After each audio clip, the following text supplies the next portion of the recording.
ito. Tingnan natin, ano ba nakalagay? Ano nakikita? Yan, bahay. Bahay lang siya. Yan. Isang bahay. Kunyari, bahay niyo yan. Bahay ni Hot. O kaya bahay ni Kim. O kaya bahay ni Zoe. Pwede rin bahay ni Sharina. Pwede rin ni Divine. O ni Ayana.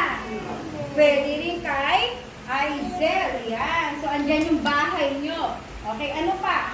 So, clinic, police station, bahay nyo. Eto, ano to? Ano ito? Anong bahay yan? Ano kaya makikita dyan sa bahay na yan? Ha? Ano kaya yan? Ano kaya ang bahay na yan? Ano kaya meron? Ice cream? House?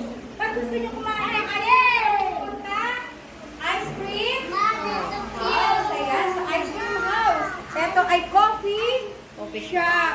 Nakakita na ba kayo ng coffee shop? May coffee shop ba dito sa